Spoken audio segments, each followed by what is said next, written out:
Okay, so I love tequila, and tequila comes from Oaxaca, Mexico. Today's drink is named after Oaxaca, Mexico. The problem is, my Spanish is nowhere near good enough to know how to pronounce this. Oaxacanite? Oaxacanite?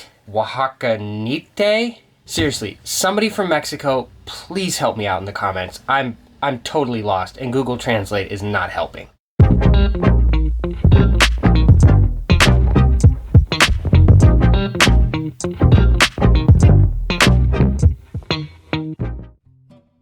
So, this cocktail of unknown pronunciation is from the book Regarding Cocktails by Sasha Petraske.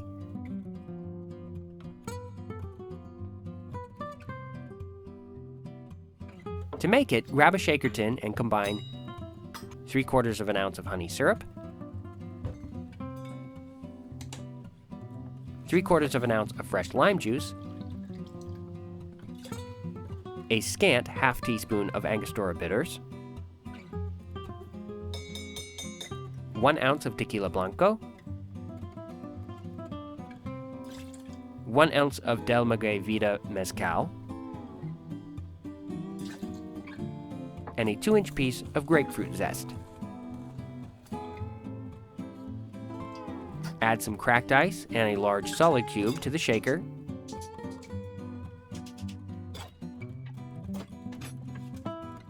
And then give everything a good shake.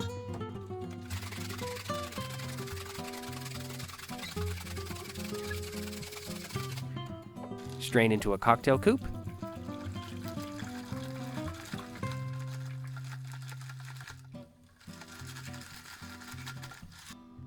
And that is the, however you say it.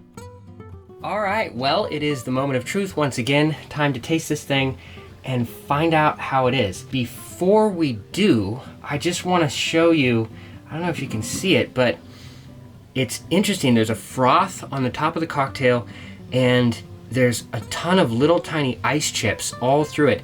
And that's because I used the cobbler shaker with cracked ice and the big cube, but I didn't allow the ice to temper in the cocktail before I shook it. I put it in, capped it, and shook the crap out of it immediately, which produced a whole bunch of little ice shards. And because the cobbler shaker has a rather large strainer, right? Actually, it's a small strainer, but large holes in the strainer, you get my point.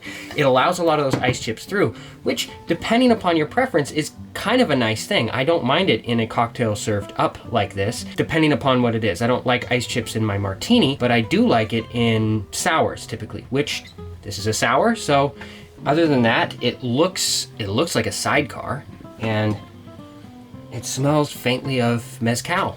But all right, I got nothing else to talk about. Time to give it a taste.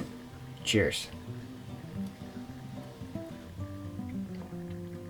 Okay, so like so many cocktails on this channel, this is the first time I've tasted this recipe, and it's very interesting. It evolves throughout the process of drinking it. It starts out tasting like a tequila sour. You don't notice the tequila that much. You notice the lime and honey, which honestly tricked me for a second. I thought it tasted more like lemon and honey, and that might have to do with the grapefruit. But then right about the time you start to swallow, the smoke from the mezcal kind of comes up, as well as that kind of outdoorsy, dirty flavor that mezcal has with it, which I mean is a good thing, by the way. I'm a country boy, I'm a farm boy. I like that kind of smell and stuff. Maybe that makes me sound like hick, I don't know. But that's a compliment. Then about 3 seconds after you swallow, the grapefruit changes the mezcal, and it makes it really savory, kind of meaty almost. There's like a cured meat kind of flavor in there, like a prosciutto or something like that. It's really interesting. I'm gonna give it another sip.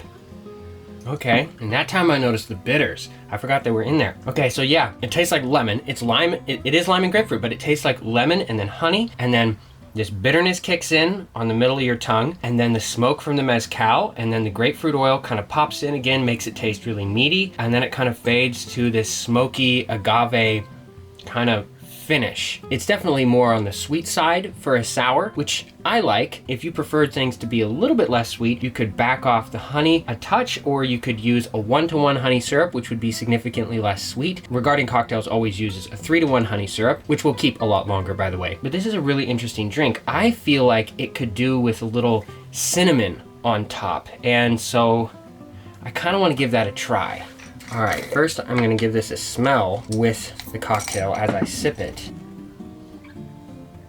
Well, that totally changes up the smell of the drink, meaning that the smell and the taste kind of go together. So because the smell changed, it kind of changes the way that the flavors, like the overall perceived flavor. I don't just mean the smell, I mean the whole flavor of the drink changes because of this on the nose. So I'm gonna grate a little bit of this on top